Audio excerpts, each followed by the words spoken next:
aí, galerinha, página 13 da lista 7, questão 93.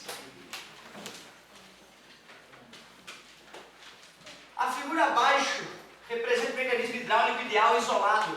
Uma força F1 aplicada sobre o êmbolo esquerdo até que ele desça uma altura H1. Como consequência, o êmbolo direito subiu H2, exercendo uma força F2 para cima. O trabalho realizado por F1 foi W1 e por F2 foi W2. As seções retas dos êmbolos esquerdos e direito têm áreas A1 e A2, respectivamente, com A1 menor que A2. Então tá, famosa questão da prensa hidráulica. Aqui ele chamou de êmbolo de área 2, vai ter uma força F2, vai subir uma altura H2, realizou um trabalho W2. Enquanto no êmbolo de área A1, uma força F1 atuou, desceu uma altura H1, realizando um trabalho W1.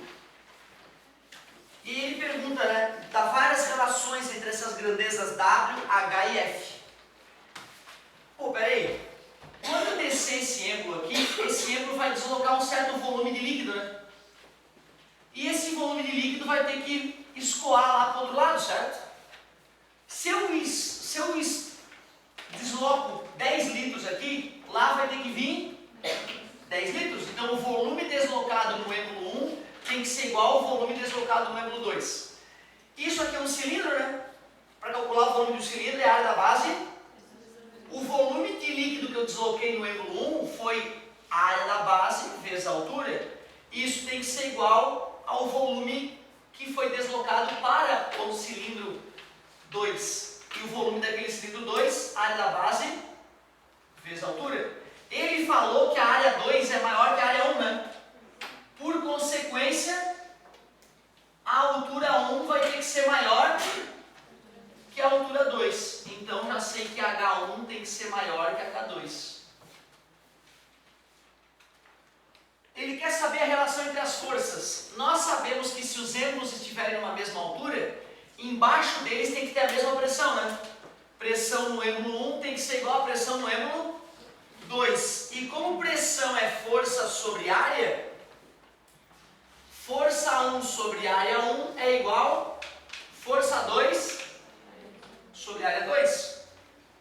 Como a área 2 é maior do que a área 1, para compensar, a força 2 tem que ser maior que a força 1. Então, força 2 ou força 1 menor que força 2, tanto faz, né?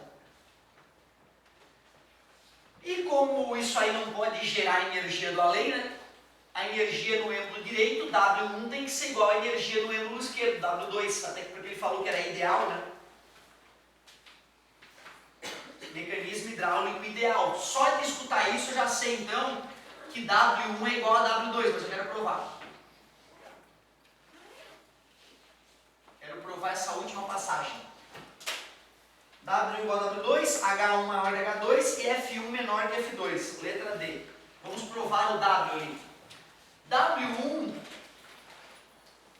W da força 1 é o valor dela vezes a altura vezes o cosseno do ângulo. Nesse caso, a força é paralela ao deslocamento, poderíamos ignorar o cosseno do ângulo.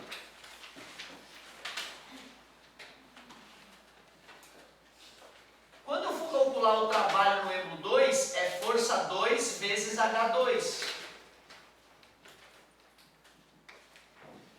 Só que eu posso substituir a força 2 por F1 vezes A2 sobre A1. Concorda comigo? A partir dessa equação, né, passo A multiplicando, F2 eu vou trocar por F1 vezes A2 sobre A1. E o H2, eu posso trocar o H2 por isso. O H2 pode ser calculado por área 1 vezes H1 sobre área 2. E olha que bonito. Área 2 corta com área 2, área 1 corta com área 1. E eu acabei de provar que o trabalho 2 também é F1 vezes H1, idêntico ao trabalho 1. Não era obrigatório fazer essa prova, até porque ele falava que o sistema era ideal. E um sistema ideal não pode ter perda de energia, né? Nem geração de energia do além. Então daria para não ter feito aquela prova, mas não é uma vez na vida, uma na morte, né? Isso aqui é o estudo que a gente faz quando dá aula de prensa hidráulica. Sempre que eu dou aula de prensa hidráulica, eu sou obrigado a mostrar a equação da conservação do volume, a equação oriunda do fato das pressões serem iguais, e a gente aproveita e já prova para o aluno que prensa hidráulica aumenta a tua capacidade de fazer força, mas não gera energia. Então os trabalhos são iguais. Ótima pedida. Era 93 ou era 92? É? Estou assustado. Tinha 100, né? Pediram 100, quem foi? Aqui, já vou fazer toda, tá bom? O que vamos? Questão 100, lista 7, página 14. Página 14 da nossa lista 7. Questão 100.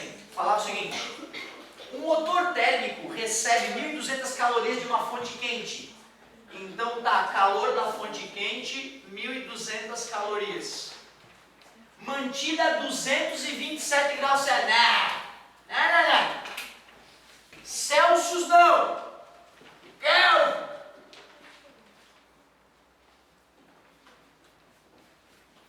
Temperatura da fonte quente, 500 Kelvin. Kelvin. E transfere parte dessa energia para o meio ambiente a 24 graus. Ah, só pode ser a fonte fria.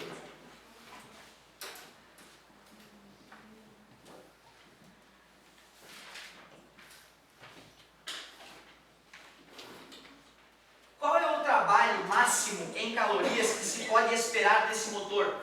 O trabalho máximo é se ele fosse uma máquina de Carnot. E o rendimento de uma máquina de Carnot é 1 menos temperatura da fonte fria sobre a temperatura da fonte quente. 1 menos 297, né? Sobre 500. 1 menos dividir por 500, eu prefiro dividir por 1000 e multiplicar por 2. 2 vezes 7, 14 foi 1, 18 mais 1, 19 foi 1, 4 mais 1, 5. Então eu dividi por 1000, e multipliquei por 2. Rendimento vai ficar 0,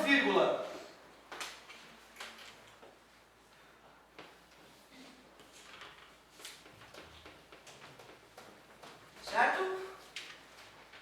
O que dá um rendimento de 40,6%. Porém, ele não pediu o rendimento, ele pediu o trabalho máximo. Porém, o que é rendimento? É o trabalho sobre o calor da fonte quente. Se o rendimento foi 0,406, eu quero descobrir o trabalho. E eu sei que ele recebeu 1.200 calorias, está dividindo, passa multiplicando. Trabalho é igual. Os valores são muito próximos? Não, então eu vou fazer só com 0,4 aproximadamente. 0,4 vezes 1.200 é 4 vezes 120. 480 calorias. Um pouco mais que 480. Então 487. Ótima pedida. Estou devendo uma para ti ainda, não vou te abandonar. Fica tranquilo, na próxima aula a gente já resolve isso também. Que beleza! Muito obrigado, querida.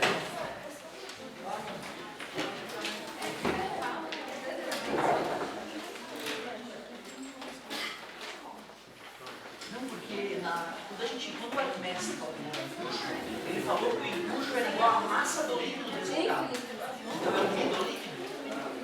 Afinal é o líquido que faz o empuxo, não é o corpo que produz o empuxo. Então tem que usar características do líquido. Dispensação anear. Isso tem que ser como do líquido, sempre. Isso aí, depois eu posso te mostrar a deduçãozinha para te mostrar o que é isso.